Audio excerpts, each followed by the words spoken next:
Oke, Assalamualaikum warahmatullahi wabarakatuh. Baiklah, yang terhormat Bapak Insinyur Agung Fitriyadi, Magister Teknik. Baiklah, pada kesempatan kali ini saya akan menjelaskan tentang buku pengantar filsafat. Baiklah, Alhamdulillahirabbil alamin wa bihi nasta'in wa ala umurud dunya waddin wa ala alihi wa sahbihi ajma'in amma ba'du. Segala puji bagi Allah Subhanahu wa taala yang telah memberikan kita kenikmatan iman, kenikmatan Islam, serta memberikan kita kesehatan yang banyak pada pagi hari ini. Baiklah, saya Anjar Pranata dengan NIM 2331030 dengan kelas PS Perbankan Syariah 1A. Baiklah, di sini saya akan menjelaskan untuk memenuhi tugas atau materi dari filsafat ilmu. Baiklah, kita mungkin tidak tahu apa itu filsafat. Di benak kita masih banyak orang yang belum tahu apa itu filsafat ilmu. Baiklah, dalam kajian ini saya akan menjelaskan apa itu filsafat dan bagaimana itu filsafat. Baiklah, izinkan saya sebagai mahasiswa dari Perbankan Syariah kelas 1A akan menjelaskan tentang ilmu filsafat. Baiklah, buku filsafat ini dikarang oleh Louis O. Katosov. Baiklah, apakah itu filsafat?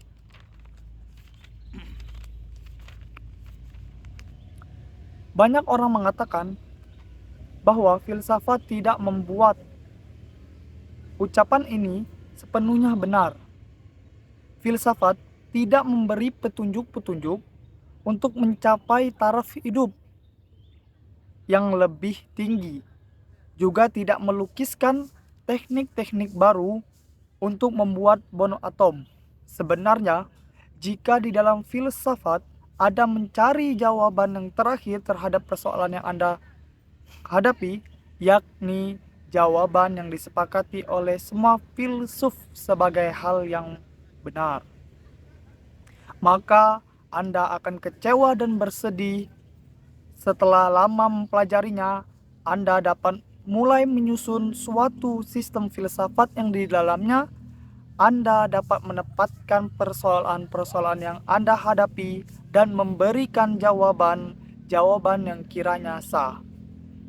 Anda pun juga menjadi terbiasa mengadakan penalaran secara tepat dan memurnikan pikiran-pikiran secara tetap pula, sehingga Anda akan siap mendapati bahwa penyelesaian Anda tidak memadai dan bersifat sementara serta tidak diterima banyak orang. Jadi, pengertian filsafat itu adalah banyak pendapat, semua pendapat orang itu benar tentang filsafat, tidak ada yang salah.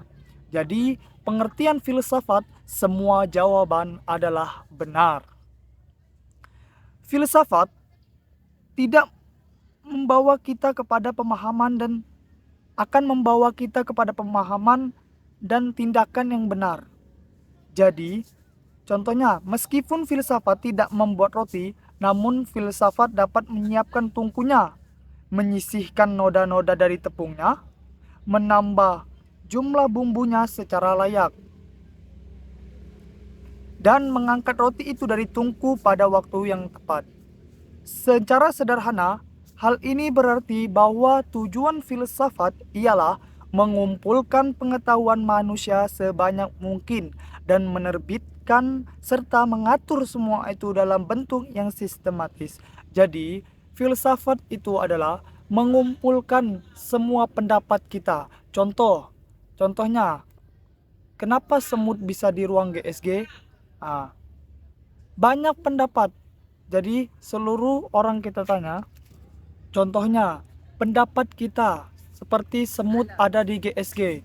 Jadi Pendapat kita dalam 35 orang dalam kelas itu pasti semua berbeda. Ada yang jawabnya A, ada yang B, dan ada juga yang D, sehingga juga ada yang Z. Sehingga banyaknya perbedaan dalam ilmu filsafat, semua jawaban itu benar. Baik, secara sederhana, hal ini berarti bahwa tujuan filsafat ialah mengumpulkan pengetahuan banyak manusia, benar, dan menerbitkan serta mengatur semua itu dalam bentuk yang sistematis, itu benar. Filsafat membawa kita kepada pemahaman. Ya, filsafat membawa kita kepada pemahaman yang logis, kritis, rasional, dan bertanggung jawab. Kita bisa berpikir secara logis. Berpikir secara logis itu adalah berpikir yang dapat kita mengerti, yang bisa kita cerna secara manusiawi. Berpikir secara logis itu, dan berpikir secara kritis, yaitu pemikiran yang susah terhadap pertanyaan kita itu atau jawaban kita itu. Sedangkan berpikir rasional dan berpikir bertanggung jawab terakhir, yaitu berpikir atas kita bertanggung jawab apa yang telah kita ucapkan tadi. Itu berpikir secara bertanggung jawab. Baik, saya akan memberikan gambaran dengan sebuah contoh klasik lama. Berselang pada tahun 399 sebelum Masehi, Sokrates dihukum mati atas tuduhan merusak jiwa kaum muda di Athena. Ia harus mati dan minum racun pada saat itu tertentu. Tetapi Sokrates mempunyai banyak teman kaya-kaya yang mengambil keputusan bahwa karena menurut hemat mereka Sokrates dihukum secara salah, maka mereka akan membantunya untuk melarikan diri. Baiklah, jadi kesimpulannya, penjelasan dari apa itu filsafat. Filsafat itu adalah sebuah pendapat, kita mengumpulkan pendapat yang orang lain dan lalu menerbitkannya. Jadi itu filsafat. Jadi semua jawaban tentang soal filsafat itu adalah benar. Semua jawaban adalah benar, tetapi belum tentu jawaban itu semua bisa memenuhi syarat dan kriteria dalam jawaban filsafat. Harus logis, kritis, rasional, dan bertanggung jawab. Baiklah, di sini saya akan memberikan satu contoh filsafat. Contohnya masalah politik. Apakah negara itu? Jadi kita berpikir tentang negara. Apakah itu negara? Apabila Anda bertanya, masalah apakah yang paling bergora pada zaman modern sekarang ini, sudah pasti hampir semua orang sepakat jawabannya, yaitu masalahnya menyangkut masalah suasana politik. Baiklah, di sini kita akan membahas masalah politik.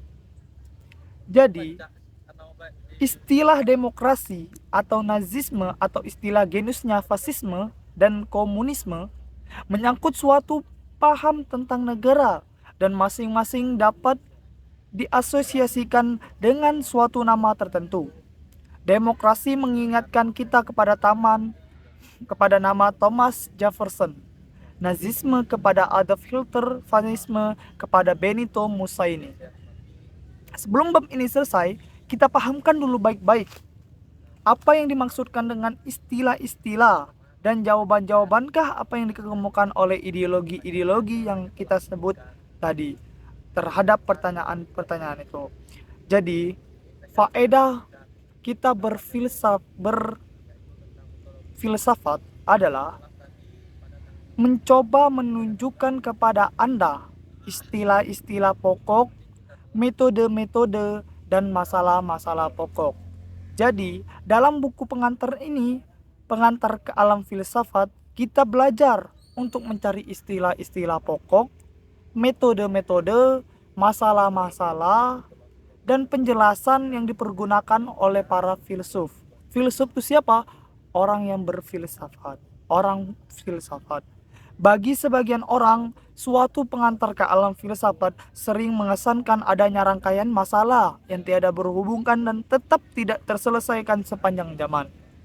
Namun, tujuan filsafat yang sebenarnya adalah untuk menyusun suatu pandangan dunia, Pentingnya pandangan dunia mudah dimengerti bila kita memandang zaman kita sendiri. Zaman ditandai oleh pandangan dunia yang tampak tidak lengkap dan berada pada proses perubahan. Pertikaian antara pandang-pandangan dunia tidak terbatas pada ideologi-ideologi politik, melainkan juga berlangsung di bidang etika, agama, dan lain-lain di sikap keseharian kita itu banyak sekali contoh filsafat. Pendeknya, di segala bidang yang mengandung perbedaan kepercayaan. Jadi teman-teman, filsafat itu banyak contohnya. Banyak sekali contoh filsafat itu di dalam kehidupan kita sehari-hari. Jadi, kehidupan filsafat itu banyak, teman-teman. Kita harus benar-benar banyak memahaminya. Jadi, di dalam ilmu filsafat, ingat kata kuncinya hanya satu. Ilmu filsafat, semua jawaban benar, tidak ada yang salah. Baiklah, terima kasih saya ucapkan. Mohon maaf apabila penjelasan saya ini kurang jelas, dan saya meminta maaf kepada dosen pengampu Bapak Insinyur Agung Fitra Hadi, Magister Teknik. Saya meminta maaf sebesar-besarnya apabila dalam penjelasan ini, dalam hari ini, dengan tema pengantar filsafat, saya meminta maaf apabila kurang jelas. Kepada Allah saya mohon ampun. Wabillahi taufik wal hidayah wa ridha wal inayah. Wassalamualaikum warahmatullahi wabarakatuh.